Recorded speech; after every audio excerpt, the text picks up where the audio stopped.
para todo mundo, hein? Agradeço a presença de todos, tá? Hoje a gente vai fazer uma apresentação falando sobre um assunto que é bem atual no mercado, importante aí quanto à questão do crescimento do mercado profissional de mapeamento aéreo, sobre o certificado de aeronavegabilidade especial para RPA, tá? A gente vai falar das certificações dos equipamentos da linha SenseFly, tá? A Moni vai passar algumas novidades aí também sobre isso, e agradeço, deixem as perguntas, tá?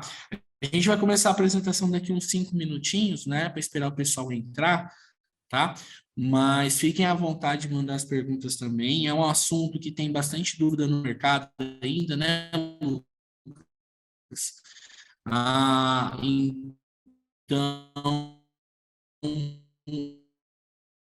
também sobre a questão vamos falar assim, da importância que o grupo AG Eagle, né, que é o grupo da SenseFly hoje, né, o pertencente ali, sobre a questão das certificações dos equipamentos por todo o mundo, tá? Então, eu vou ficar mais aqui sobre a questão aqui do moderador, né, anotando as perguntas, mas hoje vai ser o Amorim que vai apresentar brevemente esse assunto sobre a questão do grupo AG Eagle, né, essa importância sobre as certificações no mundo, e o Lucas, que é nosso parceiro aí, né, hoje bem famoso, né, Lucas?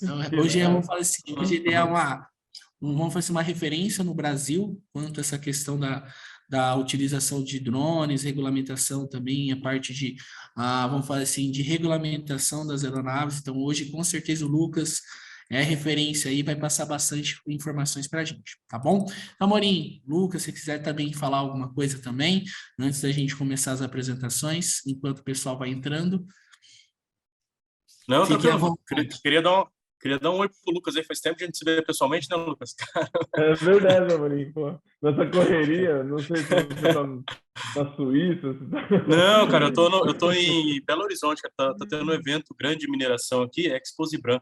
E eu tô participando aqui junto com a Santiago Sintra. Até terminando aqui o webinar, já vou pegar o Uber já e tocar pro evento lá. Ah, que legal. Não, Bacana. maravilha, pô. Muito bom te ver. Amorim, longa história aí, hein, Amorim? Pois é, eu sabe quando eu tava montando a apresentação, que eu tava lembrando quando a gente começou a mexer com as homologações do B-Classic, né, em, sei lá, 2016, acho, né? Foi 2017 que a gente começou. 2017, era isso mesmo. Muito tempo já, cara. O tempo passa. Que show. Mas para o pessoal aí também, bem, boa tarde, né? Aqui, Lucas da L-Drones, igual o Campitelli apresentou.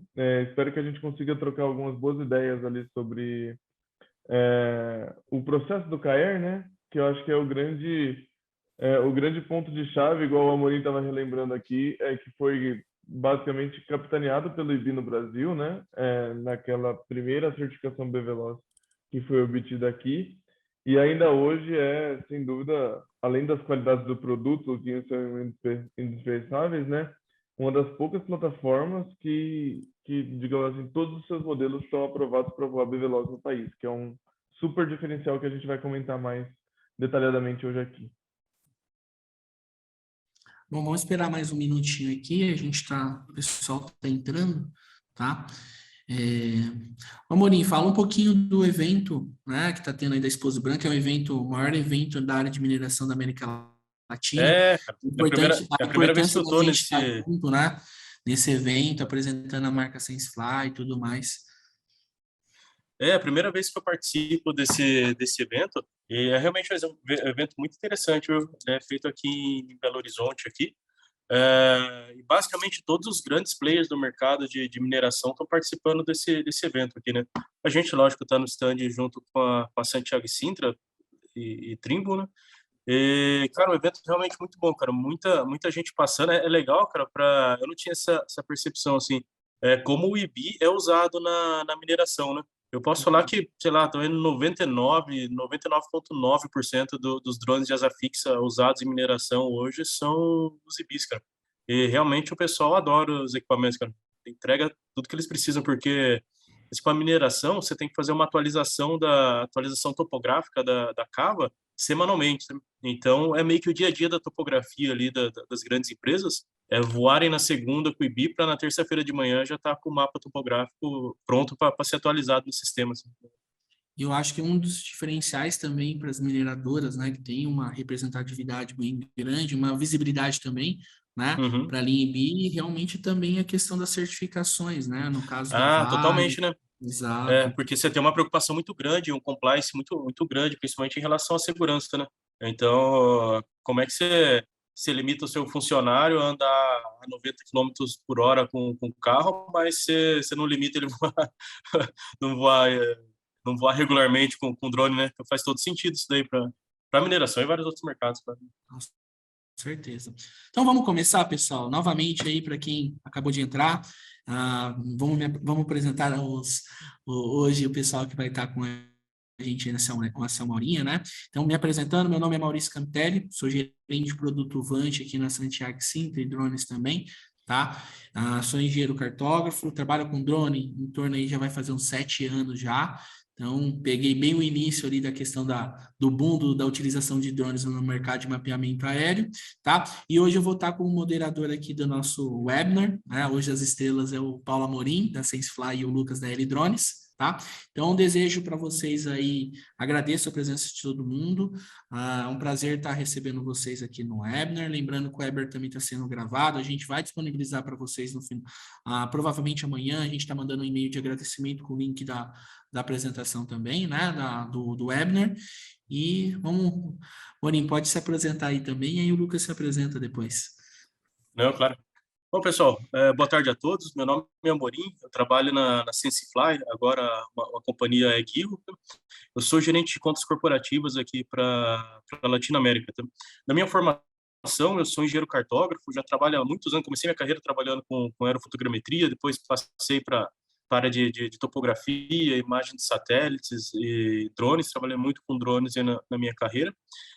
E eu trabalhei 10 anos dentro da minha carreira, 10 anos dela eu passei na Santiago Sintra, trabalhando dentro do grupo da Santiago Sintra. E há mais de um ano eu assumi aqui o cargo de gerente de contas corporativas da SenseFly aqui para a América Latina. Meu Amorim trabalhou muito tempo também na Santiago, né, Amorim? De 10 anos, cara. 10 anos. Lucas. Caramba. Bem, responsabilidade aí de dividir o palco com esse pessoal. Mas eu sou o Lucas Florencio, eu sou sócio cofundador da Air Drones, né? Sou engenheiro aeronáutico e desde de sempre esse grupinho aqui é bem das antigas, digamos assim, né? Se é que existe tão antigo assim no mundo dos drones, que é relativamente recente, mas assim, nós participamos desde do início, né?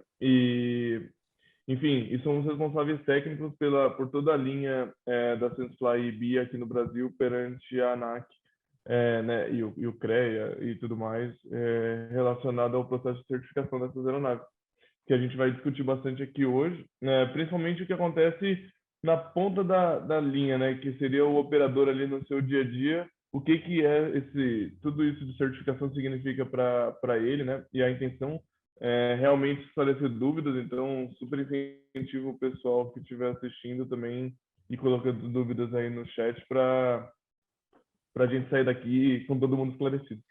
Uma outra novidade também, Lucas e Amorim, a gente acabou também fazendo algumas ações nas redes sociais, a gente conseguiu também separar algumas perguntas também de dúvidas vindas das redes sociais também, que eu depois da apresentação vou estar passando também, junto com as dúvidas que a gente vai tiver ao vivo também, tá? Então a gente também pegou essa parte online aí durante essa divulgação do webinar, algumas perguntas que a gente vai fazer também para os nossos palestrantes de hoje. Tá bom?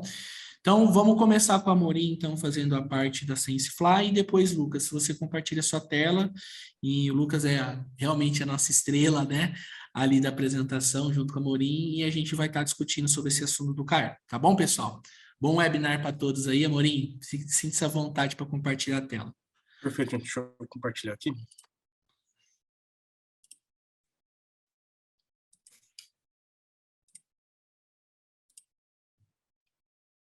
Chegou minha tela para vocês? Não, perfeito. Gente, minha apresentação aqui é muito rápida. Lógico, quem entende tudo de legislação, ele vai conseguir dar um show para vocês. É o Lucas, né, Mas eu tenho aqui alguns slides para mostrar rapidamente, falar um pouquinho sobre algumas mudanças na marca da SenseFly para a Egg Eagle agora, e depois o como está acontecendo essa certificação dos drones em todo o mundo, né? O que está ocorrendo, né? Bom, como vocês viram, a SenseFly passou por um processo de brand, né? E agora todas as empresas do grupo da Egg Eagle chamam-se Egg Eagle, né? Então, tanto a MicaSense quanto a Measure e a SenseFly agora uniu numa única empresa chamada Egg Eagle, né? Isso daí fortalece muito a gente, né? Principalmente na integração do que há de melhor das tecnologias em cada uma dessas empresas, né? Bom, sobre a legislação, quais são as principais certificações do IBI no mundo, né, do IBX no mundo? Você imagina assim que a SenseFly é uma empresa global, né? A gente vende lá mais de 100 drones todo mês para o mundo inteiro. Então você imagina que, lógico, fazendo um contraste, né? Mas a gente teria a responsabilidade de homologar o IBX em cada ANAC de cada um desses países, né? Então é um processo regulatório nosso muito complexo, né? Nós temos várias certificações por todo o mundo, mas as principais para a gente seriam essas, seriam Estados Unidos, Canadá, toda a União Europeia e o Brasil. E o Brasil é de se tirar o chapéu assim para o que foi feito em termos de regulamentação e homologação aqui no país, sabe? É, Acho que o Brasil foi pioneiro em toda a legislação, toda a regulamentação. Tanto é que muito do que está sendo feito em outros grandes países, como Estados Unidos, Canadá e toda a União Europeia, acho que tem muita influência do que foi feito aqui no Brasil, né? E dentro da SenseFly, a regulamentação é um assunto de extrema importância para a gente, né? A gente tem uma diretoria lá que cuida basicamente de regulações, de regulamentação. Bom, passando país a país aqui, como que tá a regulamentação, né? O primeiro caso que eu gostaria de mostrar para vocês é a Europa. A Europa, a gente já possui a... Deixa eu ver se eu consigo esconder minha telinha do Teams aqui, que eu não estou enxergando direito. Bom, vai assim mesmo. Bom, na Europa é muito parecido com o Brasil, a gente tem basicamente 3 classes, né? E essa classe, ela limita principalmente em relação à altura de voo, peso da aeronave. É muito parecido com o que se vê aqui no Brasil, tá? E na Europa, os IBIs já são homologados para fazer o voo BVLOS, tá? Então já tem certificação para voo BVLOS na Europa. Os Estados Unidos é um caso bem interessante. Tem muita coisa a ver ali da legislação brasileira com a americana, mas uma coisa interessante da legislação americana é que você tem 4 categorias ao invés de 3, e a primeira categoria, ela leva em consideração o peso da aeronave, né? Então você tem uma classe ali que representa os drones ultra leves, né, abaixo de 250 gramas, que basicamente são drones de brinquedo, né? Depois, o que é muito interessante na categoria 2 e 3 é que ela não é baseada em peso, mas ela é baseada na energia cinética do impacto, né? Então, você imagina, independente de você ter um drone de 1 quilo, 2 quilos, ou 10 quilos, ou 25 quilos, o que é mais relevante nessa categoria é a força que ele tem durante o choque. Então, isso daí é um dos motivos que ajudam muito as homologações do IBI, porque ele é feito de polipropileno expandido, que é um material que tem baixa energia cinética no impacto, né? E tanto é que não tem nenhum plástico na frente do IBI, né? Isso daí torna a energia cinética dele durante o impacto muito pequena, né? O que classifica muito bem o IBI lá dentro dos Estados Unidos, né? Já se você tem um drone feito de fibra ou fibra de carbono, ou que tenham hélices expostas ali na frente da aeronave, é basicamente proibido, é impossível de você conseguir classificar um drone nas categorias 2 e 3, tá? E além disso, além de todas as classificações relacionadas aos departamentos aéreos, do espaço aéreo dos países, a gente tem uma regulamentação militar também, para o IBITAC, que é um drone nosso para uso militar, né? E esse drone ele foi o primeiro drone no mundo a conseguir a classificação, a certificação Blue ES nos Estados Unidos, que aprova que esse drone pode ser usado para uso militar em todo o Departamento de Defesa americano. Então você vê como é complexa a nossa operação de legislação dentro da SenseFly. Do Canadá também é muito parecido com o que está sendo feito aqui no Brasil, tá? E da mesma forma como no Brasil, já foram homologados todos os drones da história do IBI ali. O IBX, o IBI Classic, o IBGEL, o IBI Agro. E também você pode, no Canadá, fazer os voos BVLOS, né? Só que o voo BVLOS ele limita em áreas pouco populosas, né? Com menos de 0,1 pessoas por quilômetro quadrado. Então, e você pode demorar até 30 dias para conseguir autorização desse processo. E, além disso, você consegue também uma licença especial ali também para voar sobre pessoas. Então, a legislação deixa essa brecha para você conseguir voar sobre pessoas. Tá? Lógico, atendendo uma série de demandas. Tá? E por último, aqui com grande orgulho, o Brasil. Né? No Brasil, acho que a gente homologou o primeiro IBI em 2018, se eu não me engano, ou 2019, o Lucas vai ter, acho que, melhor essa data. E a partir daí a gente foi pioneiro no mundo, assim, ANAC, Santiago Sintra, L-Drones e SenseFly. A gente foi pioneiro no mundo, assim, em termos de homologação. Cada passo que a gente dava, a gente era sempre o primeiro do mundo, assim. Para quem acompanhou toda essa história de regulamentação aqui na Santiago Sintra, na SenseFly, junto com a L-Drones, viu quanto que a gente penou para conseguir fazer tudo isso, e principalmente o pessoal da L-Drones. Né? Mas hoje a gente tem um orgulho de toda a série IBX, né? Seja o IBIAG, o IBGEL, o IBX, eles estão homologados para voo BVLOS, que é até 5 quilômetros de raio e 400 pés de altura. Gente, era isso. Eu vou passar a palavra aqui para o Lucas. Moni, você descompartilha a sua tela, por favor? Vou descompartilhar aqui. Beleza, já. Obrigado, Amorim. Eu acho que essa parte do Amorim foi muito importante, que mostra a questão vamos dizer assim, da importância que a fabricante dá em trabalhar, vamos falar assim, com a regulamentação vigente em cada país. Então, no caso da SenseFly, que é uma empresa mundial, né? Imagina só essa questão o quanto de trabalho é para uma empresa mundial se regulamentar em cada legislação de cada país independente, né? A gente viu que tem bem parecido ali entre Canadá, Estados Unidos e Brasil a regulamentação, então a gente vê que a do Brasil não está atrás ou defasado em relação a outros países. Pelo contrário, do Brasil é uma das mais avançadas do mundo. Eu acho que o Lucas também ia responder, você falou da questão da certificação. Aí você começou a certificação junto com o Lucas e eu finalizei. Você terminou. Né, Lucas? Acho que a minha certificação foi em maio de 2020, correto? IB Classic, IB Plus e Agno. E SQ, não foi, Lucas? 2019. Foi... 2019. Em abril de 2019 foi a primeira leva, né? Aí depois a gente teve o IBX, depois, agora mais recentemente, o IBAG e o IBGEL, né? E vai atualizando e nunca para, né? Porque daí eu vou até comentar isso, que a certificação é um processo dinâmico, né? O Amorim apresentou bem. A gente tem um grande marco, que é a emissão da autorização de projeto, né? Do DADS, que a gente chama, que é o Design Authorization Datasheet.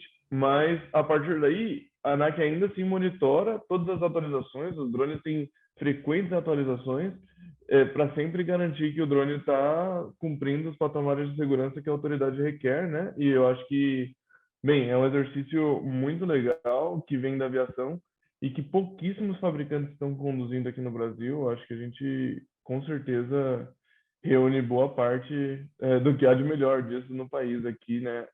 Eu quero dizer nessa mesa, né? Santiago Sintra como detentora dessa autorização, a SenseFly, né, o grupo como um todo, como fabricante, e a L-Drones como uma consultoria que ajudou a construir isso. Eu vou compartilhar minha tela, então, tá? Fica à vontade, viu, Lucas? Rapidinho aqui, deixa eu ver. Vamos ver se funcionou. Eu já fui olhar minha colinha aqui no slide que falava Lucas, tá vendo a minha gente já tela agora? tá vendo a sua tela já, tá? Só não tá expandida. Tá. E agora, tá expandida ou não? Ainda não. Você tentou dar um F5 aí? Então eu vou fazer o seguinte, eu vou mudar aqui a forma de compartilhamento. A gente está naquela tela que fica como fosse a edição de PowerPoint, né? Vê o slide e os menores do lado esquerdo. Ah, tá, beleza. É que eu acho que eu compartilhei só o PowerPoint, não Isso, eu acho compartilhei. que se você clicar aí, acho que agora vai. Aí, agora deu certo, Lucas. Aê, beleza, boa. Pode iniciar a apresentação. Bem, maravilha.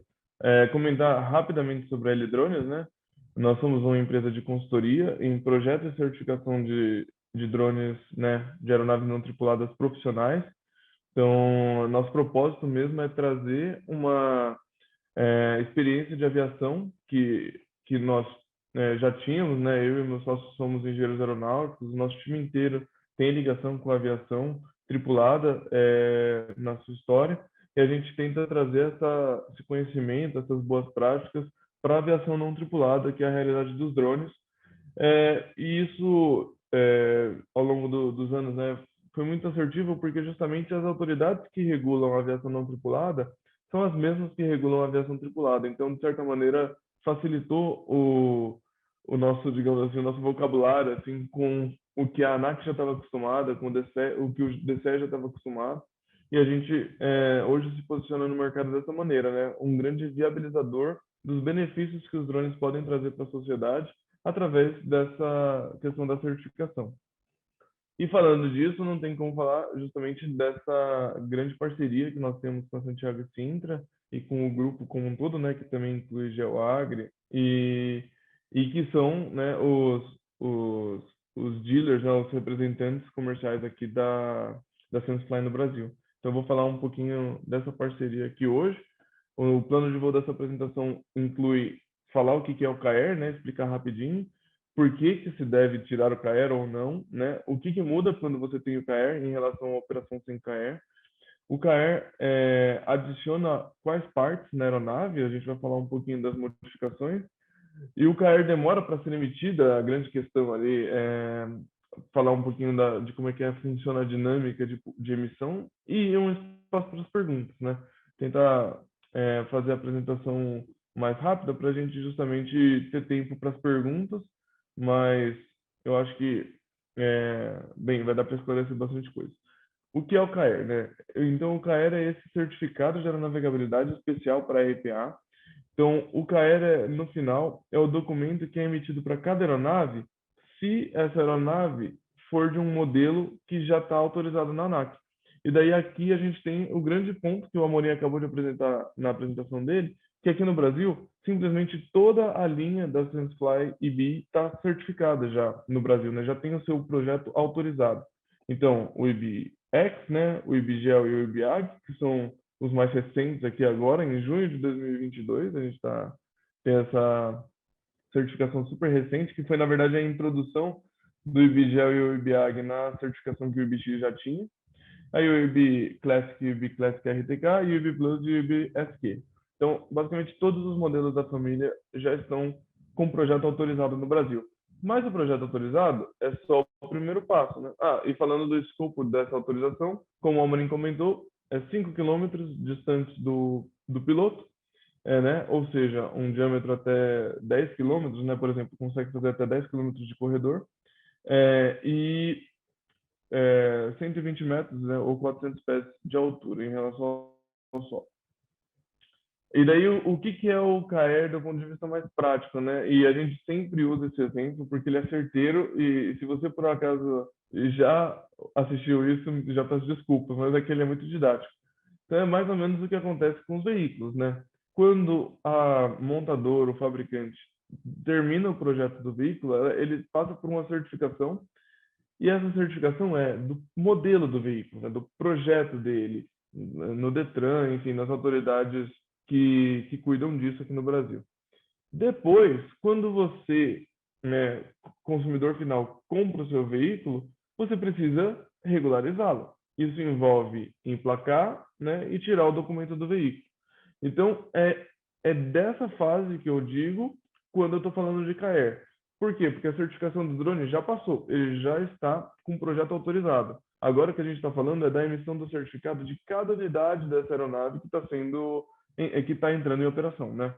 E daí, esse processo que eu vou descrever hoje, né, é a primeira vez que eu descrevo, porque ele teve uma grande modificação agora com a emissão da segunda revisão da RBAC ECO 94, que foi no dia 1º de junho de 2022. Então, esse processo era bem diferente até pouquíssimo tempo atrás, e aqui eu já adianto como é que aconteceu essa mudança, né? O que envolveu essa mudança que a ANAC fez muito recentemente, que foi muito benéfica. Então, basicamente, a gente tem a Santiago Sintra como a detentora da autorização de projeto, então, da propriedade da Santiago Sintra, essa autorização aqui no Brasil, das aeronaves da Sensefly, que é o fabricante, né, que, enfim, é, traz as aeronaves aqui para o Brasil, de todos esses modelos que eu comentei. E daí, quando a aeronave é vendida para um consumidor final, eu coloquei aqui o buraquinho representando o usuário final, ela vai receber, lembra que eu comentei, o emplacamento e o documento do veículo? São basicamente a figura aqui da certidão de cadastro, que é o cisante, e daí, para deixar bem claro, o cisante de uma aeronave que voa BVeloz, né, que tem seu projeto autorizado, ele é diferente do cisante das aeronaves, digamos assim, de classe 3 que não voam BVeloz, ou não voam acima de 400 pés, né? E basicamente, uma mudança mais imediata que se pode observar é que, enquanto que as aeronaves de uso abaixo de 400 pés e no visual do piloto tem a nomenclatura aqui do código cisante como PP para as aeronaves profissionais ou PR para as aeronaves recreativas, no caso aqui a ANAC criou uma nova categoria de aeronaves especiais. Então do inglês, né, special, daí ficou PS-9 dígitos. Então pelo código cisante você já vê que é um drone diferente, é um drone especial, e esse drone vai ter, digamos assim, tipo de operação diferente dos drones comuns, né? E daí, além desse aqui, que é o certificado de cadastro, a pessoa também vai receber o CAE, propriamente dito, que é referente à aeronave e fala basicamente que a aeronave ela está apta a voar em determinadas condições, como, por exemplo, de maneira BVeloz. Então, são esses os dois documentos que o proprietário dessas aeronaves vai possuir, e são eles também os documentos que são obrigatórios de apresentar no momento de uma fiscalização da ANAC, por exemplo, né? E é legal a gente falar que, então, aqui nessa foto, por exemplo, a gente vê o IBX, o IBGEL, todos eles estão certificados para esse tipo de operação BVeloz, e todos eles recebem uma modificação, que é a introdução dessa luz aqui, em relação ao projeto original da Sensefly. Então, isso é uma característica aqui do Brasil, né? A regulamentação brasileira exige uma iluminação instalada na aeronave, e também não qualquer iluminação, mas uma iluminação com determinadas características, e a gente aprovou essa modificação de projeto aqui, que são essas duas luzes muito simpáticas aqui, instaladas em todas as aeronaves que recebem o CAER. Bem, falando do histórico que a gente comentou ali com a Amorim e com o Campitelli, né, no café antes do webinar. Então, o histórico foi que a linha Sensefly IB, na época, o IB Classic e IB Plus, foram os primeiros drones a poder voar BVeloz no país. Então, em abril de 2019, a gente concluiu um processo que teve seu início em novembro de 2017. Então, foi algo, um processo, assim, a primeira vez que a ANAC estava, de certa maneira, lidando com isso. Fomos os primeiros a concluir esse processo, então foi algo bem marcante, e esse marco vai ser para sempre, né, na história da aviação do país, a gente se orgulha bastante disso. Mas não parou por aí, né? Em 2021 a gente concluiu a certificação do IBX, em 2022 agora, como eu falei, em junho, terminou de incluir o IBGEL e o IBAG também no mesmo nível de aprovação, então hoje a gente tem a série inteira podendo voar BVeloz. E hoje a gente já tem o marco de quase 100 unidades já com CAER emitido voando aqui no Brasil. Então é muito legal a gente falar, né? Grandes players, principalmente grandes empresas que operam esse tipo de aeronave, já aderiram 100% à necessidade da emissão desse certificado, das modificações da aeronave, do acompanhamento que isso significa na vida operacional da aeronave, e já estão autorizados a voar BVeloz. Então, isso é bacana dizer, né? Porque Tem muita gente que fala, olha, isso aí é mito. O Lucas, o Amorim e o Campitelli apresentam, mas isso não existe. Isso existe sim, né? A gente tem mais de... já estamos chegando na 100ª aeronave, a gente pode depois fazer uma festa para comemorar a 100ª aeronave com CAER, podendo voar B-Veloz dessa família aqui no Brasil. E bem, falando ali, o porquê, né? Quais são os riscos de operar sem CAER? Então, os riscos são os riscos, a princípio, né, da própria legislação brasileira. Então, você operar uma aeronave de maneira irregular tem todas as regulações e as leis previstas para essa operação, que podem não estar sendo cumpridas, né?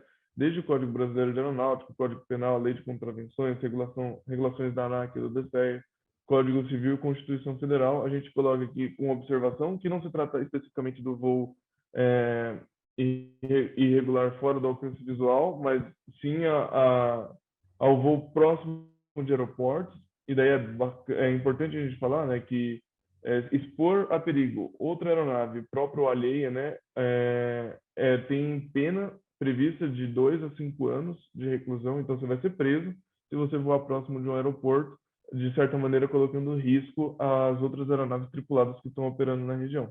Então é bacana a gente falar, na linha do que o Amorim colocou, né, da seriedade disso que a gente está conversando aqui. É um drone, é de pequeno porte, é uma aeronave aparentemente inofensiva, mas ela está dentro de um contexto maior da aviação que, até como o Amorim falou, não é só brasileira também, é global, né? E aqui no Brasil a gente tem nossas características que são as nossas legislações. Bem,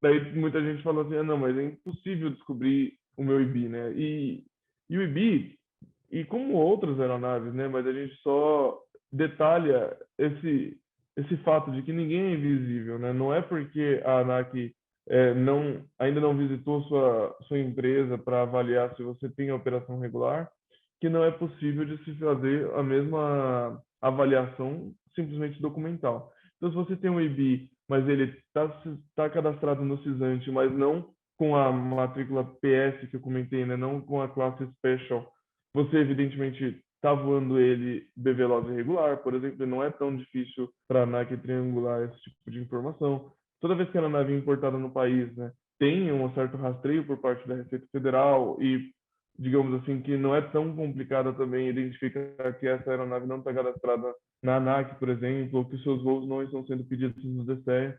Então, é um alerta, na verdade, para todo mundo que está operando esse tipo de aeronave, da importância de se fazer isso de maneira regular, né? A gente tem aí uma das aeronaves mais sofisticadas do mundo, do ponto de vista tecnológico, e não vai ser por causa de detalhes de operação e de regulamentação que a gente vai estar se expondo a esse tipo de risco, né, legal. Bem, e o que muda, né, quando você tem o CAER? Muda justamente o fato de você poder voar B-Veloz, fora do alcance visual. Do ponto de vista da legislação, acontece que o seu voo passa a contar, né, com a emissão de um NOTAM, que é basicamente um alerta que se dá aos outros aeronavegantes da região de que você vai operar seu drone ali.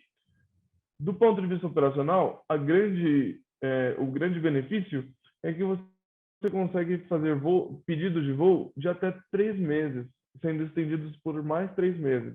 Então, imagina você, igual a Amorim estava falando, né, que é de uma área de mineração, que tem ali o seu sítio, né, a sua jazida, enfim, a área de exploração que você tem que voar regularmente, e atualmente você tem que fazer um pedido todo dia de voo, né, porque as aeronaves que não são da classe especial, elas precisam ter um pedido de voo de no máximo 2 dias. Então, você conseguir fazer um pedido por 6 meses, né? O ganho operacional que você tem, e do outro lado, a minimização de erros, né, que você vai garantir, né? Porque, de certa maneira, quanto mais vezes você pede voo, é uma chance ali do piloto que está fazendo aquele pedido ou do operador em si está cometendo algum erro. E a gente, aqui com a Operação B-Veloz, consegue fazer isso de uma maneira muito mais fluida. Bem, e, obviamente, o fato de você conseguir voar fora do alcance visual. Isso dá todas as vantagens de produtividade, de melhor seleção do local de decolagem e pouso, Enfim, todas as vantagens aí que eu até prefiro deixar com o Campitelli e com o Amorim, que são muito melhores vendedores que eu. Bem, então esse é, do ponto de vista da legislação, é o grande diferencial da operação com aeronave com CAR.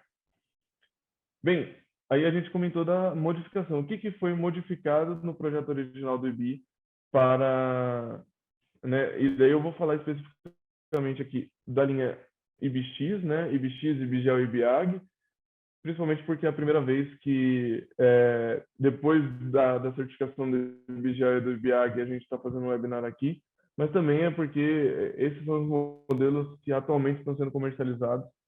Mas eu faço um pequeno parênteses que mesmo as aeronaves já comercializadas anteriormente, devido a um grande trabalho que a gente fez junto à ANAC, a gente consegue fazer a modificação nessa aeronave e mesmo ela, né, digamos assim, já tendo algum período de operação, também emitiu o certificado para ela também. Então é legal a gente falar que hoje o KR ele está disponível, né, possível de ser obtido, não só para as aeronaves novas que estão saindo hoje lá da Santiago e Sintra, como também as aeronaves que já estão operando, mediante, obviamente, a receber essa modificação, né? Uma inspeção geral de conformidade que a gente faz para garantir que a aeronave vai começar um novo ciclo, né? Um ciclo com KR. Mas então, voltando aqui para o IBX, né? E o IBAG e o IBGEL, que são a mesma plataforma, eles recebem essa iluminação aqui, que são essas duas luzes na raiz do corpo central, né? No começo, na raiz da asa aqui. Então, eu vou comentar essa luz aqui, ela é standalone, então ela tem bateria própria. Ela é instalada no corpo da aeronave com 4 parafusos. Esses parafusos são instalados em alguns insertos de nylon que acabam incorporando aqui o corpo central da aeronave. E esses 4 parafusinhos aqui de nylon ficam uma solução super leve. E a gente fez vários ensaios de desempenho com essas aeronaves justamente durante o processo de certificação. E a aeronave se manteve com as mesmas qualidades, né, de performance que o projeto original da SenseFly já tem. Enfim, ela é flat na parte de baixo, que permite o pouso aqui do IBI, né, que é com a barriga do avião, e ela é projetada aqui na parte de cima da aeronave. Bem, tem um pequeno videozinho aqui para vocês verem ela piscando. Então, ela pisca assim na parte da frente, né?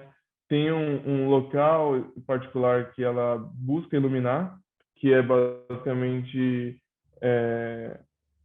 a parte da frente da aeronave. Então, olhando assim, o porquê que a ANAC resolveu colocar luz, né? Resolveu impor a colocação de luz em drones que estão voando BVLOS. Justamente porque o piloto não está enxergando a aeronave, o piloto não está ali do lado dela, né? E daí essa aeronave, porventura, se tiver em uma rota por alguma situação, uma rota de colisão com o solo, alguém no solo vai conseguir enxergar a aeronave pelo menos 30 segundos antes de ela chegar na sua posição e, enfim, se proteger, dar uns passos para o lado, enfim, notar que aquilo ali é algo anormal e a intenção da luz basicamente é essa. E por isso que a luz também está posicionada dessa maneira, apontada para frente, com essas lentes, né, que vão ali colimar a luz para o local de voo da aeronave, né, que é o objetivo dessa luz no final. Enfim, todas essas características foram analisadas junto com a ANAC. Eu só estou passando para todo mundo entender. Como é que é feito o acionamento dela, né? Tem uma grande preocupação que é simplesmente o piloto esquecer de decolar com a luz ligada. Isso é muito fácil, porque no meio ali da operação você está pensando em várias coisas, está pensando no plano de voo que você fez, nos perigos naturais que tem, né, de pássaros às vezes, enfim, da condição meteorológica. Então a gente viu que era muito fácil o piloto simplesmente esquecer de apertar a luz para decolagem. Então a gente criou esse grampo, né, esse clipezinho que fica ali preso. Eu vou passar o vídeo para todo mundo enxergar. Ele fica preso ali no case dela, né? E daí, para você conseguir liberar, você dá um pequeno apertãozinho nesse clipe e ele automaticamente acende a luz. E a intenção é essa, você dá uma apertadinha que isso te ajuda a lembrar ali de acender a luz. É uma dinâmica bem simples assim, mas é com o simples objetivo de te lembrar de acender a luz toda vez que for decolar. É... essa nossa luz tem um código de cores, né? Se você clica uma vez, ela te aponta o nível de bateria. E se você segura por 3 segundos, que é a intenção de tirar o clipezinho, ela é acionada. Beleza? E ela tem bateria interna e é recarregável, né? Essa luzinha ela é carregada com aquela porta, é, eu esqueço os nomes de porta, mas é a Que é micro USB, USB, né? micro USB, exatamente. Micro USB, que é a padrão de celulares, né? Que inclusive agora tá mudando, tem vários celulares que estão mudando, mas é aquela dos celulares mais comuns. Então, e pode ser carregada com uma fonte de celular comum também, não tem nenhum equipamento especial para carregar. Aqui eu só estou mostrando.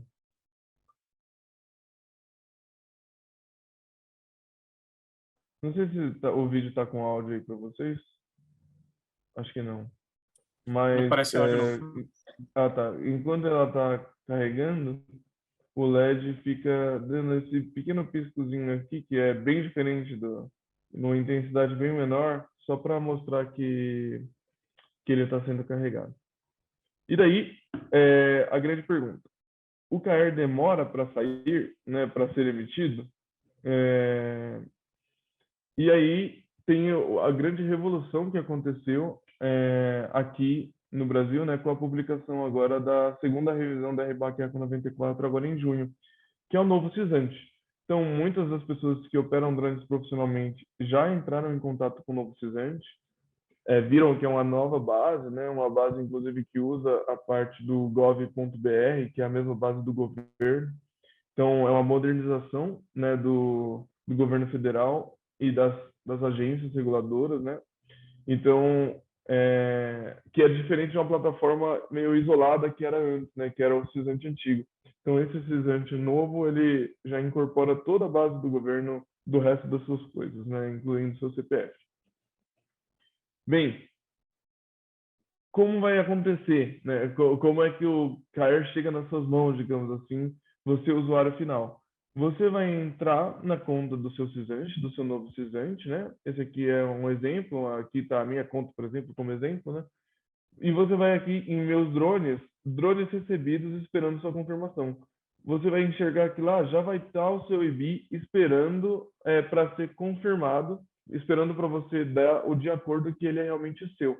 E você vai clicar aqui em confirmar. Aqui. Quando você clica em confirmar, o sistema pede para você confirmar essa transferência. Então, o drone é realmente seu, você passa a ser digamos assim, o tutor legal dele, né? O proprietário dele, efetivamente. E você confirma essa transferência, aparece aqui, parabéns, transferência finalizada. Nesse momento, você pode também colocar, se caso esse drone for pertencente a alguma empresa. Esporadicamente, você por exemplo, funcionário de uma empresa, de um CNPJ, então o drone não é sua propriedade, é propriedade dessa empresa. Aqui você tem a possibilidade de colocar isso. Você coloca, por exemplo, aqui no meu caso, né, eu coloco que é propriedade da AL Aviation, né, que é o CNPJ da L Drones. E, enfim, é nesse ponto. Por que que o sistema amarra no seu CPF? É uma lógica que a ANAC criou, que antes, muitas empresas, e isso para quem trabalha em grandes corporações vai entender o que eu estou falando, tinha um funcionário que ia lá e fazia o cadastro pela empresa. Aí esse funcionário saía da empresa por algum motivo, ninguém mais sabia qual era o login e senha daquela empresa, e você tinha aquele CNPJ meio que travado para outras aeronaves entrarem, enfim, tinha que contatar o antigo funcionário, e é sempre uma dificuldade. E também do ponto de vista de responsabilização. Então, quando você confirma que você está recebendo a aeronave, que essa aeronave pertence a determinado CNPJ, a ANAC tem o rastreio do seu CPF fazendo isso, né? Então, em última instância, a ANAC pode simplesmente perguntar para você, sabendo quem você é, digamos assim, pelo seu CPF, o que aconteceu com essa aeronave continua em operação e tudo mais, né? Estando dentro do guarda-chuva de algum CNPJ, por exemplo, que é o caso, né? Mas para explicar. Terminou de fazer isso, você apertou aqui salvar alterações, parabéns. Você já tem o seu CAER e o seu certificado de matrícula, né, que é a certidão de cadastro, que é a nova denominação, né, depois dessa revisão que a ANAC fez agora em junho, que são aqueles dois documentos que eu apresentei lá no começo, né? Ou seja, quanto tempo demora para emitir o CAER? Ele é automático. No mesmo dia que a gente faz a modificação no drone, que é a instalação das luzes, né? E daí, essa sim é uma parte obrigatória, precisa planejar para realizar a modificação das luzes. No mesmo dia, você já tem acesso ao seu CAER com base nessa plataforma do novo Cisante. Isso é uma nova revolução também, porque para o Camp Tele, principalmente, que estava acostumado com os Eu processos ia falar antigos. isso agora, para mim isso foi extremamente importante. É, é legal a gente falar, né, que assim como o documento do veículo, o documento da ANAC também é um indicativo de propriedade. Então, tinha uma série de preocupações do ponto de vista legal de você garantir que a propriedade de uma certa coisa está passando de uma pessoa para outra. Igual você vai fazer o recebimento do seu carro, né? Que você vai comprar um carro ou entregar um carro, tem que ter o cartório, tem que ter uma série de coisas ali registrando que aquilo ali foi feito de maneira devida, né? E a ANAC tinha isso também, tinha que ter assinatura autenticada por não podia ser por semelhança, tinha que ser por verdadeiro lá, que é autenticidade. Enfim, uma série de detalhes que caíram com o uso da plataforma do gov.br do governo. Porque agora, mesmo sem ter um cartório para dizer isso, o governo sabe que você é você, porque só você tem acesso à sua conta do seu CNPJ. Então, isso tirou uma série de problemáticas que tinha de passar documento físico para cima e para baixo, com várias assinaturas, né? Então, muito legal. Ô, Lucas, eu acho que é interessante falar também, né? Ressaltar que antigamente, após a sua modificação, você vindo aqui na Santiago, e sendo otimista, se tudo der certo, era um mês o processo, né? É verdade. Então, você tinha a sua aeronave em mãos, porque depois da modificação, mas o seu certificado, né? Tanto do CAER como o certificado de registro, né? O seu CR saía, sendo otimista, um mês, né, Lucas? É verdade. Agora, até os primeiros eu fiquei bem, tipo, quando fez o primeiro nesse novo sistema, né? A gente conversa bastante com a Maria. Em pouco tempo, menos de uma semana, já estava com o cliente com o CAER na mão. Só não foi mais rápido, porque às vezes depende de documentação do cliente, é a demora do envio do documento do cliente. Mas, na verdade, é praticamente na hora hoje, né, Lucas? Não, é imediato. Claro, precisa o cliente ter um cadastro, né? E é basicamente isso que o Campo falou. A gente dá algumas orientações sobre como o cliente ter o seu cadastro no Suzante para poder receber a transferência da aeronave, né? Mas é super simples, assim. E um mês o Campos ele foi bem otimista, assim, porque geralmente demorava muito mais. Porque, assim, você pega empresas grandes, é difícil saber. É difícil não, mas assim, a empresa está em contrato, no contrato social da empresa, quem é o responsável por aquela empresa, né? E só, digamos assim, vamos supor, a Petrobras, quem é o responsável da Petrobras? Você vai pegar a assinatura do presidente da República para falar que o IBI foi transferido? Não, não necessariamente o presidente, mas precisaria ser algum dos diretores que estão em contrato social. Então, imagina a dificuldade que era isso do ponto de vista prático, né? De você ter ali a pessoa certa assinando com a assinatura também feita da maneira devida. Então, era um parto, assim, era bem difícil. E agora a gente tem esse processo bem mais facilitado, né? Enfim, tudo para falar que agora não tem desculpa para não ter o CAER, o CAER e a aeronave regularizada. Alguns pequenos pontos para falar, né? É legal a gente comentar que o CAER ele não tem validade, mas a certidão ele tem aquela validade de 2 anos e ao se aproximar desses 2 anos, o proprietário da aeronave tem que vir e apertar aqui renovar. E é simples assim. Só para avisar a ANAC e manter a ANAC avisada de que a aeronave continua em operação, continua regular, né? Bem, então isso conclui minha apresentação. Acho que eu até passei um pouco ali do tempo previsto, mas foi para explicar bem direitinho. E a gente está aberto a perguntas. Deixa eu parar o compartilhamento Lucas, aqui. cara, novamente, né? Acho que essa aqui deve já passar da 10ª apresentação que a gente fez desde 2019, a gente já fez muita apresentação junto, live, né? Mas excelente, eu acho que foi a primeira vez que a gente fez a apresentação do modelo novo, né? Da certificação. Então, melhorou muito esse processo, que realmente era um processo bem burocrático, né? Coisas de meses para fazer. E agora, tipo assim, de um dia para o outro, a gente já consegue essa certificação. Isso é um trabalho também, né? Tipo assim, da L-Drones e tudo mais. A gente vê também que os órgãos competentes também estão muito atuantes para melhorar o processo também, né? ANAC, DCEA, o novo Cisante também, que ficou fantástico. Então, eu acho que fora o trabalho nosso aqui, né? SenseFly, Santiago Sintra e Drones, eu acho que tem que elogiar muito também os órgãos competentes ali, que sempre estão procurando melhorar esse processo, né? Eu acho que os portais Cisante, Sarpas, eu acho que quanto a isso, a gente não tem que reclamar também dos nossos órgãos competentes também públicos, né? Lucas, a gente já Não, com tem. certeza. Teve engajamento de Né? muita gente. A gente está aqui apresentando, mas tem toda uma compreensão dessa tecnologia a nível global, assim, que está acontecendo, né? E é legal, como o Campitelli falou, ver que nosso governo está sensível a isso, né? A ANAC, o DCE, todo mundo também atento a essas mudanças que o mundo nos exige, né? Eu fiquei um tempo afastado assim dessa relação com o ANAC e a Eledrones, mas uma das coisas que eu percebi em 2017 era, você pode me corrigir se eu estiver errado, mas era tipo um engajamento muito grande assim do pessoal da ANAC. Eu lembro que estava todo mundo perdido logo na primeira, nos primeiros lançamentos da lei. Tava todo mundo Sim. meio perdido, mas tinha um engajamento muito grande assim do próprio pessoal da ANAC, né, para dar certo. E eles sabiam que no começo ia ser muito difícil, muito burocrático, mas acho que eles previam naquela época que ao passar do tempo as coisas iam andando, iam sendo simplificadas e tornando mais fluxo, né? Sim. E Com outra coisa certeza. também, a gente está falando da ANAC e do DCEA, né? Outro órgão também que não é o intuito da nossa apresentação hoje, mas é um documento também hoje, não é essencial, mas é opcional, também no Ministério da Defesa, que hoje está muito mais rápido para você fazer o cadastro, né?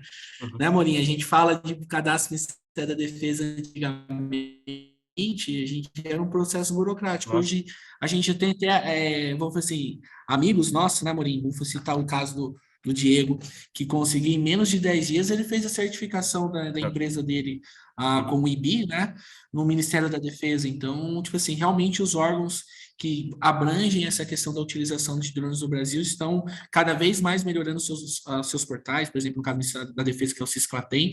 Então, a gente fica muito feliz que hoje que isso traz uma maturidade para o mercado e também não tem como o usuário também reclamar que o processo hoje está burocrático, né? Então, acho que isso é bem importante. Vamos para as perguntas, então. A gente já tem duas perguntas aqui, tá? Pessoal, vai mandando as perguntas, que eu acho que é um assunto muito importante. Então, é um momento que a gente tem o Lucas aqui, né? Que a gente consegue tirar essas dúvidas. Eu tenho também as perguntas das redes sociais, mas eu vou começar com as perguntas aqui do chat, beleza? Então, o Edmilson Pires, do Prado, fez uma pergunta aqui bem interessante, Lucas. Ó, as manutenções e revisões periódicas são necessárias ou obrigatoriamente para a aeronave B adquirida com CAER, sendo esta de classe 3, né, que é abaixo ali entre os 250 gramas e 25 quilos, por ser agora de um cisante do tipo especial, tá? Eu vou só falar da parte do IBI e depois você fala sobre essa questão das manutenções, tá? Que eu acho que tem uma coisa a ver com a outra, que uma puxa a outra, né? Em relação ao IBI, né, desde a série Classic até a série X, né, as manutenções, isso é avisado no software, né, de planejamento de voo, que é o Emotion, que a manutenção periódica é de 100 horas, tá? Então, quando vem essa manutenção periódica, é uma revisão, né? Então, o pessoal da Santiago e Sintra, eles vão fazer a avaliação do equipamento e vão fazer as sugestões ali. Ó, precisa trocar isso agora e fazer sugestões quanto à questão de uso de outros acessórios, quanto asa, hélice e tudo mais. Então, há uma avaliação, tá? Então, sempre também buscando, né, a questão da, vamos falar assim, que o seu equipamento sempre esteja de acordo com o projeto, né? Também, né, da questão ali da homologação do BVLOS. Então, quanto à manutenção do IBI, ela é periódica, né? Revisão de 100 horas. Isso também ajuda muito a questão da manutenção ali, da preservação do equipamento para estar mantendo junto a questão do... O Lucas vai falar um pouquinho melhor, né? Sobre a questão de estar de acordo com o projeto homologado e também aquela revisão que o Lucas faz quando faz a certificação do CAER, né? Então, quanto à questão da SenseFly e manutenção, seria isso, né? Assistência técnica. O Lucas pode esclarecer um pouquinho melhor também. Sim, falando do ponto de vista da aeronave, né, o fato dela ter o CAER não muda nada em relação à dinâmica de manutenção que o fabricante já tinha estabelecido, né? Então, a SenseFly e operacionalizada pela Santiago Sintra aqui, desenhou essa questão da revisão das 100 horas e tudo mais, né? E é isso que tem que ser cumprido.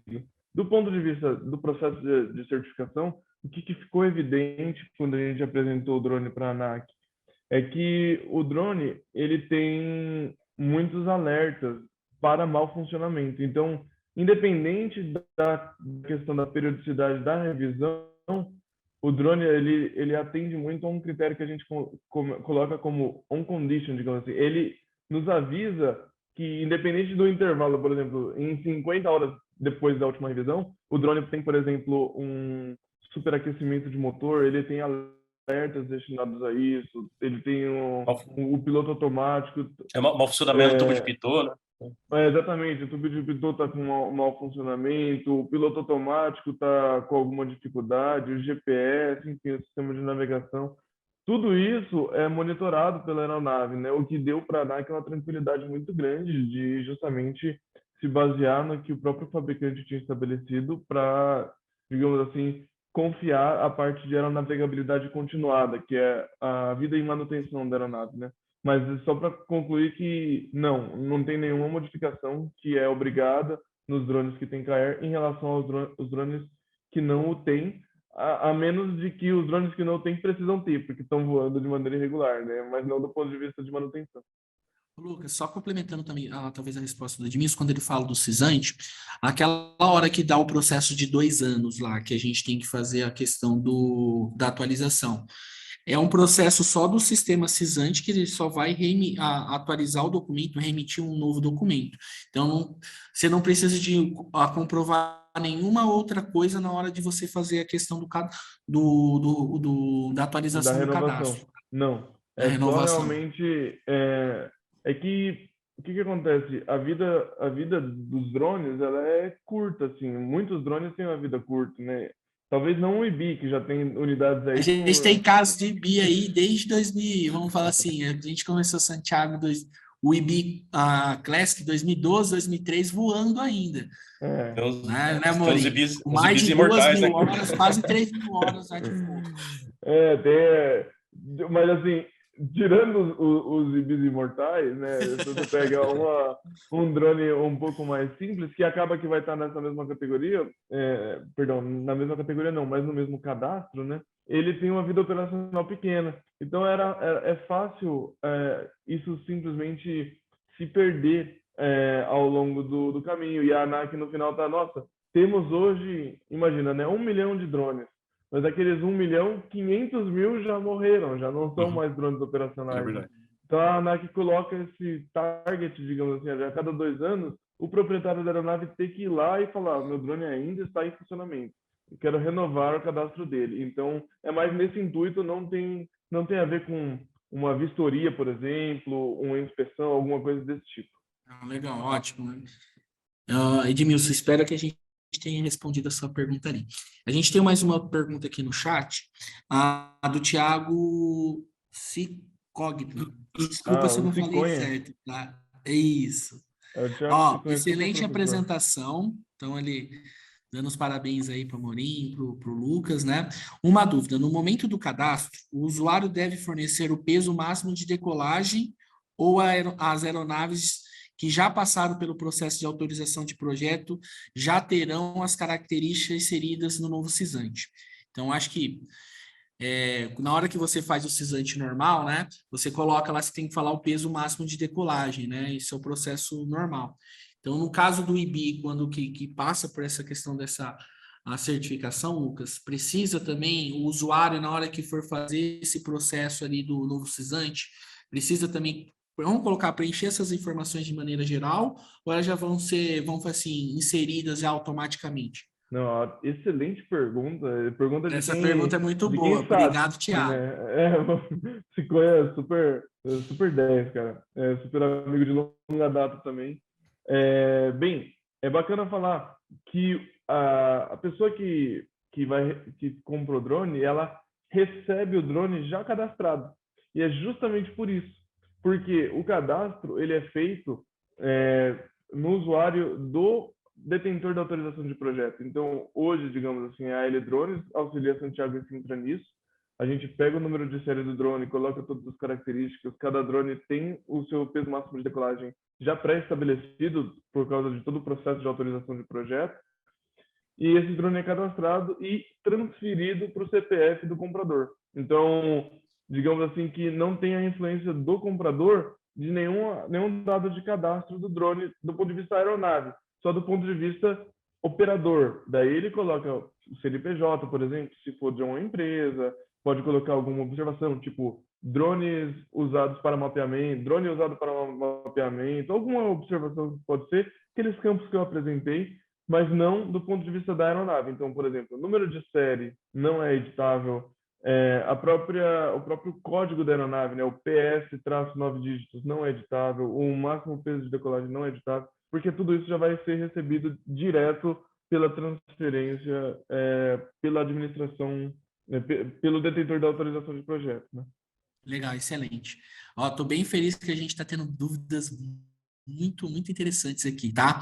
Agora a gente tem duas perguntas do Flávio. Essas perguntas são muito boas, Lucas. Primeiro é o seguinte, ó, a SenseFly indica que utiliza apenas acessórios originais e que não faça nenhuma adaptação nos equipamentos. Exatamente. Essa adaptação para o KR pode impactar a garantia dos equipamentos novos? Excelente pergunta, Flávio. O Morim pode ajudar também e o Lucas também. A primeira questão é se você deve utilizar os acessórios originais de BI, né? Sim. Para a gente conseguir esse nível de homologação que a gente consegue no mundo todo, a gente precisa criar vários gatilhos ali para identificar possíveis alterações no projeto. Tá?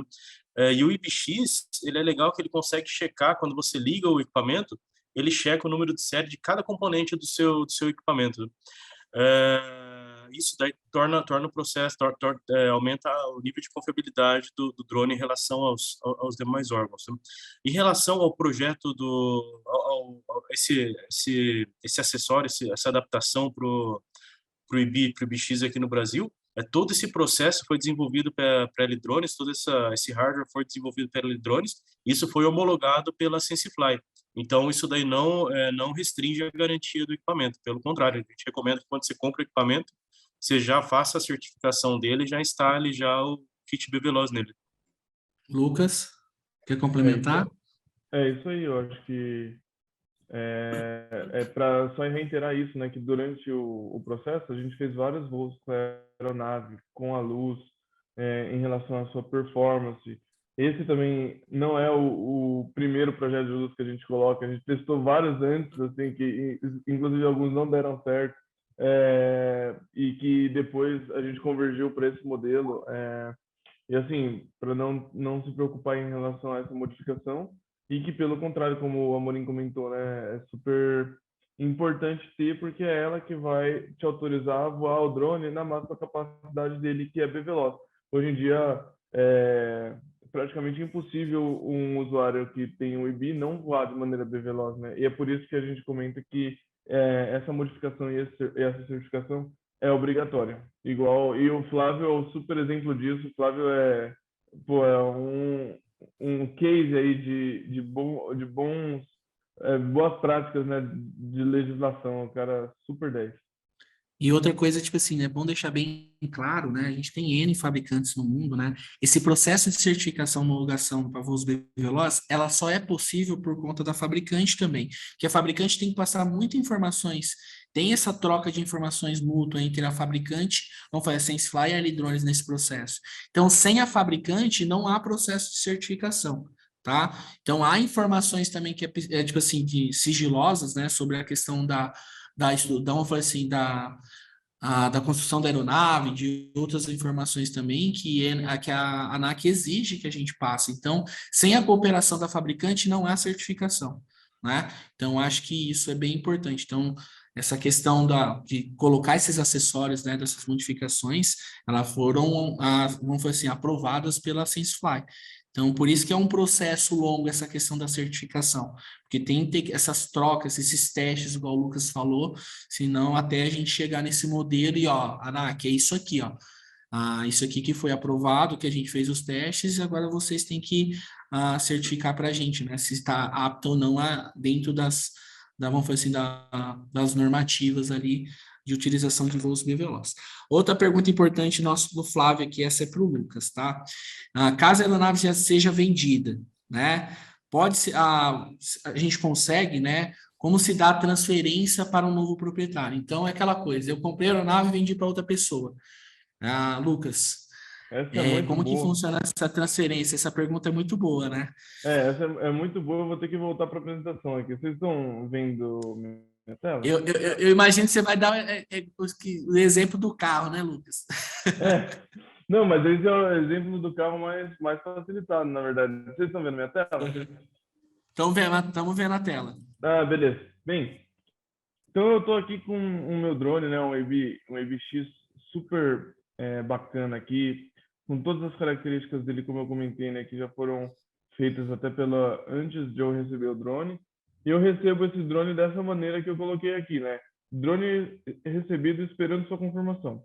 Eu confirmo aqui, faço aquele cadastro que eu comentei, e o drone está aqui com o certificado de cadastro e o KR disponíveis para eu visualizar a qualquer momento, né? Isso é muito importante, justamente como eu coloquei no momento de uma fiscalização.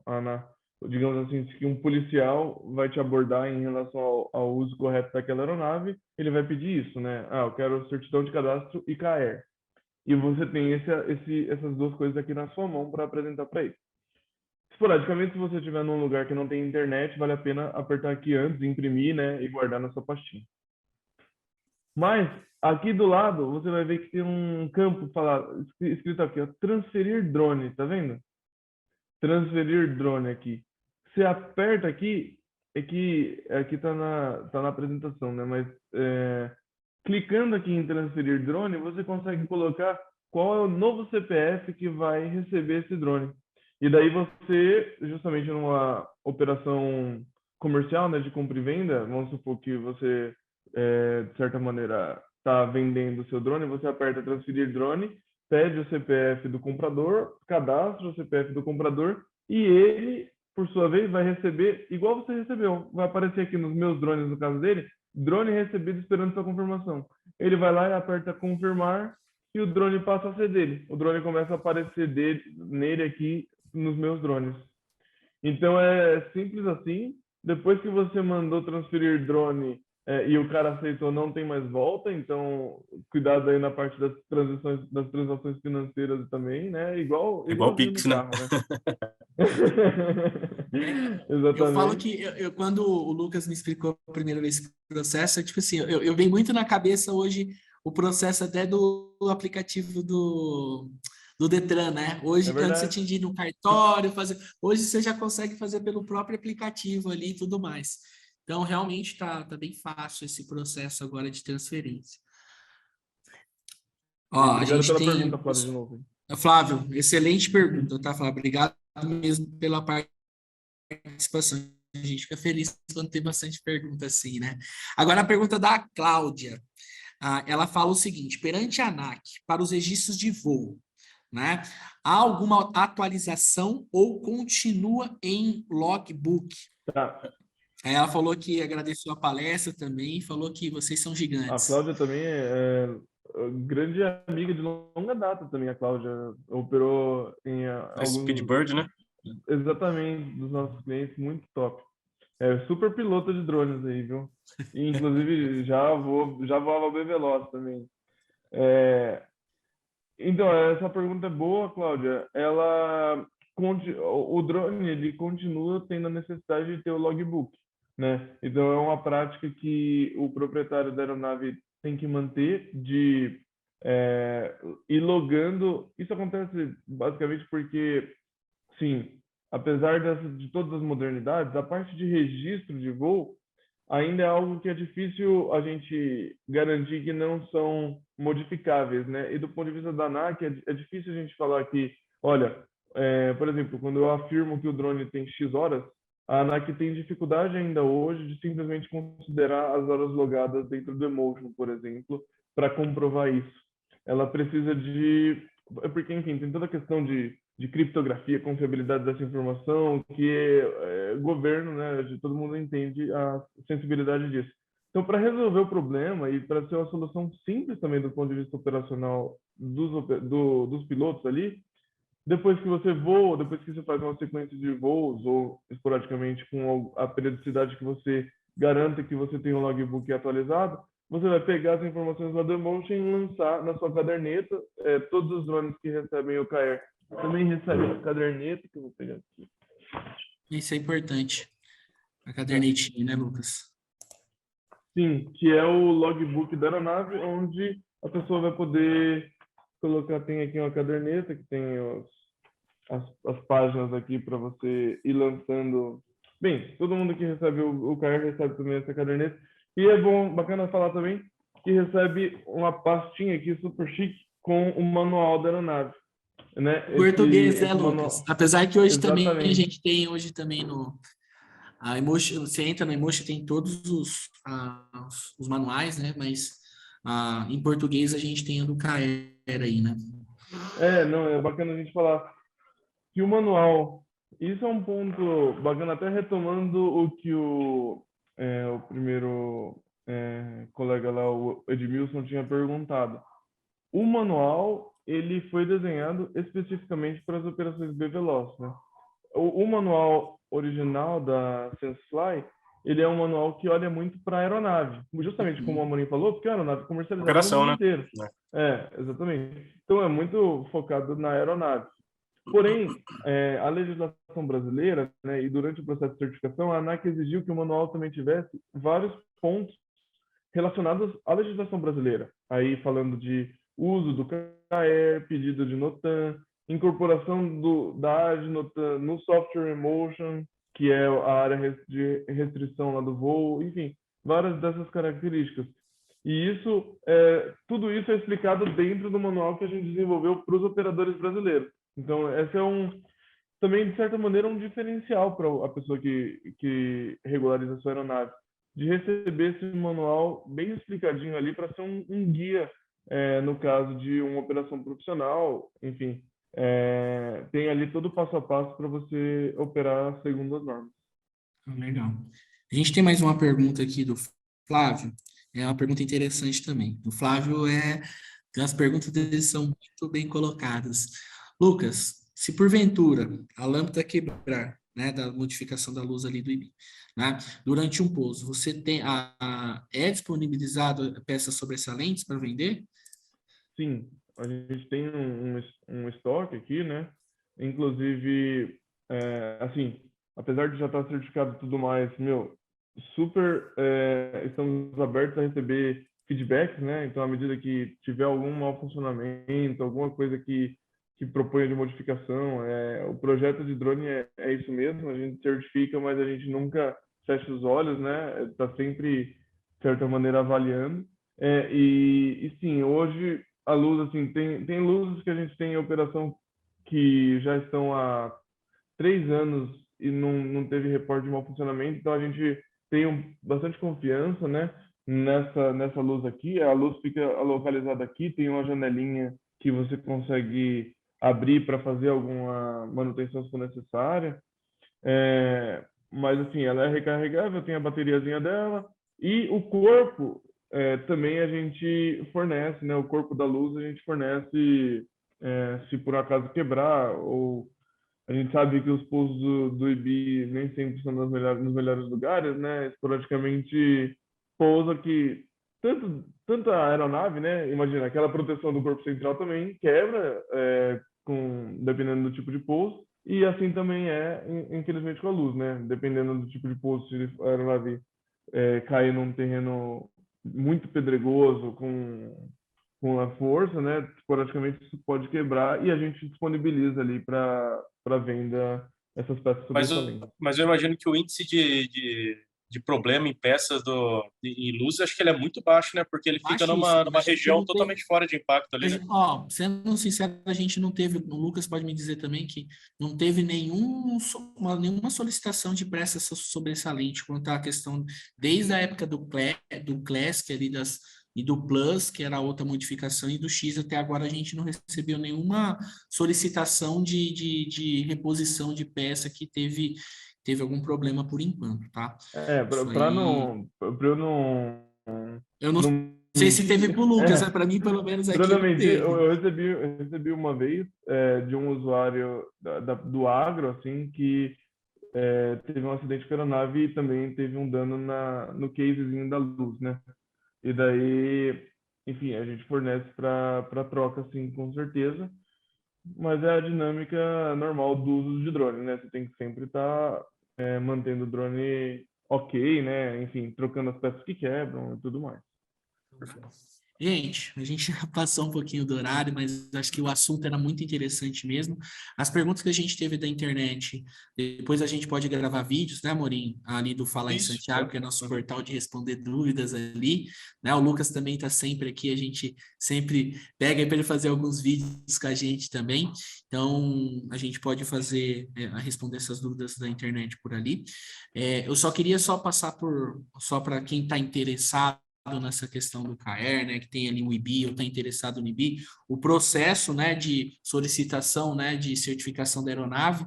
Então, hoje, os equipamentos saem, o cliente solicita ali quando compra um IBI, né, que tem essa certificação. Então, depois que o equipamento é adquirido, né, faturado, ele já solicita ali a questão do CAER, a gente pede algumas informações ali, uma planilha, né? Então, o processo é o seguinte quanto à questão de tempo, né? Então, essa planilha é preenchida, eu envio essa planilha, né, para a L-Drones, para elas fazerem, vamos falar assim, eles têm até 7 dias úteis, né, Lucas? Para vocês, eles se adequarem para vir até a Santiago e Sintra, fazer essa questão da vistoria e instalação das modificações, tá? Antigamente, depois que fazia isso, né, ainda tem que esperar mais um tempo, agora não é muito rápido. Essa aeronave, depois que o Lucas faz essa questão da inspeção da instalação, ela já está apta o cliente retirar ou ser enviado para o cliente, e durante essa semana, esse tempo, né, o pessoal da L-Drones entra em contato para solicitar alguns documentos ali cadastrais da empresa. Então, hoje, vamos colocar até de um dia para outro, acho que já saiu até em 3 dias, é mesmo a questão do tempo, né, Lucas, do cliente mandar essas informações, mas E a está gente, super rápido. eu ia fazer só um comentário, Capitélio. A gente recomenda que o cliente ele compre o IBI e já saia com o IBI tudo Exato, homologado, que fazer o voo bem veloz. exato, é isso. Mas um cliente que Todo comprou um IBI, sei equipamento lá, há 10 anos atrás, um IBI Classic há 10 anos atrás, um IBX há consegue 3 fazer a anos atrás, certificação ele também, né, consegue fazer a Lucas? certificação, né? Exatamente, consegue. O Lucas tinha passado essa informação já no começo da apresentação, né, Lucas? É, Mas então o equipamento novo tem que sair com o KR, é isso que a gente sempre fala, tá? Então aí para quem, tipo assim, comprou o equipamento antes das certificações, então ainda é possível, né? Tipo assim, a pessoa entra em contato com a gente e a gente solicita sim, o cliente tem que mandar o equipamento para Santiago Cinto, isso é muito importante também, né, Lucas? Então, é sempre a gente sincroniza essa questão de vida, equipamento, o tempo com o Lucas vir para cá, a gente agenda essa visita do Lucas e depois manda o equipamento. Então, é um processo simples hoje. Realmente é muito simples. Tá? para Às vezes o cliente. drone novo, o drone mesmo na caixa a gente já instala Na tudo, caixa a né? gente já tira e já faz isso aí, Para né, um Lucas? drone que está na sua vida operacional, tradicionalmente, quando ele vem para fazer uma manutenção de 100 horas, a gente Exato. aproveita já para fazer a modificação e daí também o drone já viria de qualquer jeito, né? E daí já aproveita e faz essa modificação ali para se adequar. Outra coisa também que é uma prática minha do Lucas, antes que o cliente manda um equipamento, eu sempre peço para ele tirar algumas fotos, né? Se o equipamento vir para manutenção, ok. Agora, se ele não vem, só para certificação do CAER, a gente pede para ele tirar algumas fotos, né? Porque se o equipamento tiver também, vamos falar assim a palavra um pouquinho judiado, né, Lucas? A gente faz, o Lucas já dá ok e fala, ó, tem que trocar as asas, tem que trocar o corpo, tem que trocar. Então o Lucas já fala, porque realmente senão não vai passar na inspeção, né, Lucas? O que a gente faz é um cuidado com a condição de manutenção do drone, né? Não é porque o drone é mais antigo que ele pode estar destruído, né? É justamente precisa manter um bom nível de manutenção e tudo mais, justamente para ser o drone que está seguindo o que a gente aprovou no processo da ANAC. Se o drone já tá todo danificado, enfim, a gente já viu casos de drone que você custa entender como é que aquilo continua voando, assim, porque o negócio está bem danificado, né? E esses casos, obviamente, o drone precisa passar pela manutenção devida para poder receber a modificação, né? Senão não combina, né? Ô, Lucas e Capitelli, sei que a gente já estourou o horário, mas eu queria fazer uma pergunta pessoal minha Pode aqui, falar, que eu pode tenho falar. dúvida.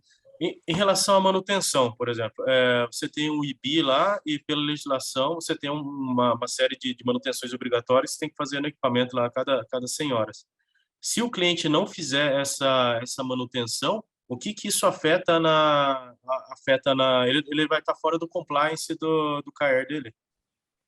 A gente Então, sempre preza pela segurança, né, Lucas? nesse caso da manutenção, como eu até coloquei lá na pergunta do amigo, seguir a recomendação do fabricante. Então, se o fabricante, no caso, a SenseFly, fala que precisa ter essa periodicidade, ele vai estar não conforme com a recomendação do fabricante. Estando não conforme com a recomendação do fabricante, ele também não está conforme as coisas da Ah, tá, ANAC. entendi. É a mesma coisa quando acontece um acidente de avião, por exemplo, eles checam todo o histórico do avião e falam, bom, esse avião aqui não fez a devida manutenção que tinha que ser feita. Entendi, entendi. Quanto à Exatamente. questão da assistência técnica da Santiago, o equipamento vem para cá para manutenção, tem igual um carro, né? Tem aqueles planos de troca por conta de desgaste de peça, tudo mais. Então tem a questão, dependendo da hora do equipamento, tem aquelas peças que vão ser trocadas, né? Mas quando o equipamento vem para cá, há uma avaliação quanto à questão da segurança do equipamento. Por exemplo, as asas não estão boas mais para voo. Então pode oferecer um certo risco para a aeronave, né?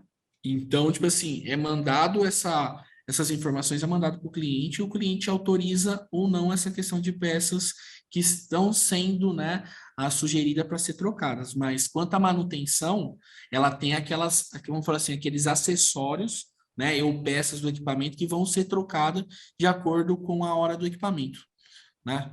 Então, isso aí não é Santiago Cinta que fala, né, Murinha? É a própria SenseFly que tem um plano de manutenção do equipamento.